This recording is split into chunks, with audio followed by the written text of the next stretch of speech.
Everyone, this is Shikha Srivastava from mathematics form. आज हम लोग क्या पढ़ेंगे? आज हम लोग class 6 chapter 10 that is mensuration में एक्सरसाइज 10.3 का क्वेश्चन नंबर 9 सॉल्व करेंगे। Question is 5 square flower beds each of sides 1 meter are dug on a piece of land 5 meter long and 4 meter wide. What is the area of the remaining part of the land? क्या कह रहा है question?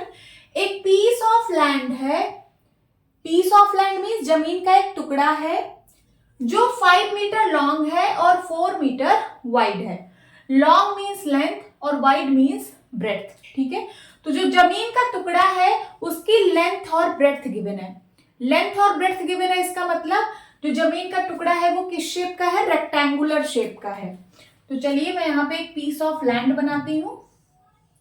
ये 4 metre wide है और 5 metre long है। ये देखिए, ये हो गया पीस ऑफ लैंड।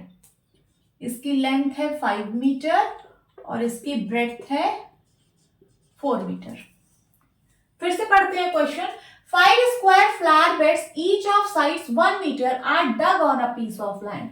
इसमें कह रहा है कि 5 स्क्वायर फ्लावर बेड्स डिग किए गए हैं। 5 स्क्वायर फ्लावर बेड्स डिग किए गए हैं जिसकी साइड 1 मीटर है। तो मैं यहाँ पे एक फ्लावर बेड बना रही हूं। ये देखिए, ये एक फ्लावर बेड है, इसकी साइड कितनी है? 1 मीटर। ठीक है, स्क्वायर फ्लावर बेड है, स्क्वायर की सारी साइड इक्वल होती है, तो अगर एक साइड 1 मीटर तो सारी साइड 1 मीटर की होगी, क्योंकि ये स्क्वायर शेप का फ्लावर बेड बना रहे हैं। इस स्क्वायर फ्लावर बेड। ऐसे ही 5 स्क्वायर फ्लावर बेड्स डिग किए गए हैं। अब क्या होते हैं फ्लावर बेड्स? तो फ्लावर बेड जो होता है वो एक जमीन का टुकड़ा होता है, एक पीस ऑफ लैंड होता है जहां पे हम फ्लावर को प्लांट करते हैं। ठीक है, ये जो जमीन का टुकड़ा होता है, यहाँ की जो सॉइल होती है उसको हम लोग सबसे पहले डिग करते हैं, वाटर डालते हैं, मीन्स उस सॉइल को स्पेशली प्रिपेयर करते हैं, तब जाके उसमें हम फ्लावर को प्लांट करते हैं। समझ में आया क्या होता है फ्लावर बेड? मैं यहाँ पे लिख भी देती हूँ। flower bed,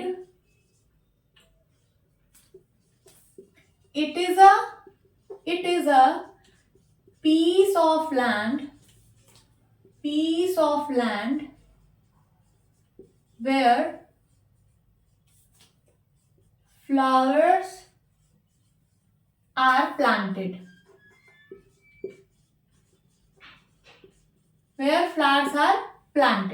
समझ में आया? तो ये जो पीस ऑफ लैंड है इसमें 5 स्क्वायर फ्लावर बेड्स डिग किए गए हैं जिसकी साइड 1 मीटर की है। तो चलिए यहाँ पे हम 5 स्क्वायर फ्लावर बेड्स बनाते हैं। ये देखिए, इसकी लेंथ टोटल 5 मीटर की है। इसको मैं 5 पार्ट्स में डिवाइड कर रही हूँ, तो 1 2 3 4 एंड 5। एक स्क्वायर बेड यहाँ बन गया, एक स्क्वायर बेड यहाँ बन गया, एक स्क्वायर बेड यहाँ बन गया, एक ये स्क्वायर बेड हो गया और ये एक स्क्वायर बेड हो गया। ठीक है, स्क्वायर बेड है, स्क्वायर की सारी साइड इक्वल होती है, मीन्स सारी साइड इसकी 1 मीटर की है। 1 मीटर 1 मीटर, ये भी 1 मीटर 1 मीटर 1 मीटर 1 मीटर। ठीक है, 1 मीटर, सारी साइड इसकी 1 मीटर की है। ठीक है, what is the area of the remaining part of the land? इस लैंड का जो रिमेनिंग पार्ट है उसका एरिया क्या होगा, यही क्वेश्चन पूछ रहा है। ठीक है, तो कैसे फाइंड आउट करेंगे? सबसे पहले ये जो लैंड है जिसकी लेंथ 5 मीटर और ब्रेड्थ 4 मीटर है, सबसे पहले इस लैंड की एरिया निकालेंगे। देन उसके बाद ये जो फ्लावर बेड्स हैं इनका एरिया निकालेंगे। ठीक है, फिर टोटल लैंड की एरिया में से ये फ्लावर बेड्स की एरिया को सबट्रैक्ट कर देंगे तो हमें remaining part of the land की एरिया निकल आएगी। ठीक है, चलिए सॉल्व करते हैं। लिखिए सॉल्यूशन। सबसे पहले लिखेंगे total area of the piece of land is equals to, ये जो लैंड है ये रेक्टेंगुलर शेप का था, तो रेक्टेंगल का एरिया होता है लेंथ इंटू ब्रेड्थ। लेंथ है 5 मीटर और ब्रेड्थ है 4 मीटर। ठीक है।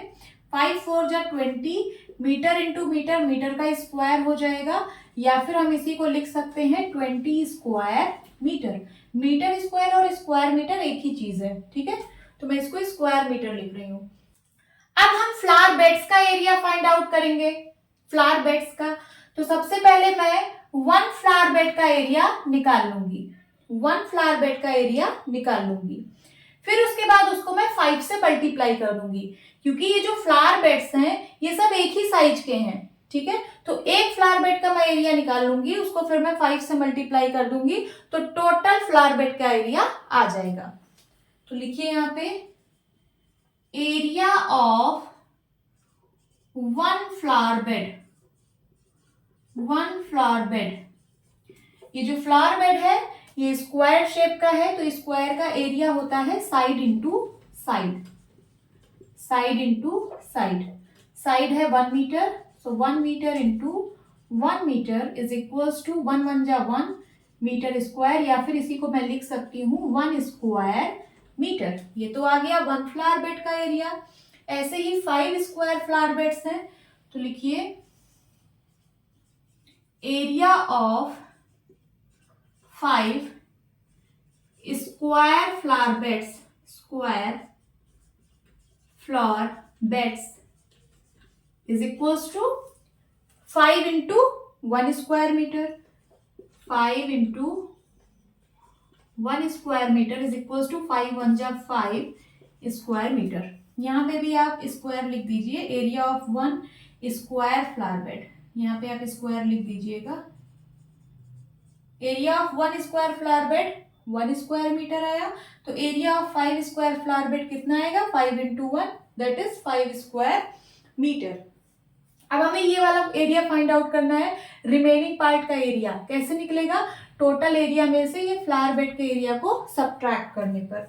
तो लिखते हैं area of remaining part, remaining part of land is equals to 20 square metre minus 5 square metre, 20 square metre minus 5 square metre is equals to 15 square metre, 15 square metre. ये आ गया रिमेनिंग पार्ट ऑफ लैंड का area. This is the answer, note down कर लीजिए। Hope students आपको ये class अच्छी लगी होगी। मिलती हूँ अपनी नेक्स्ट वीडियो में, तब तक के लिए bye bye and take care.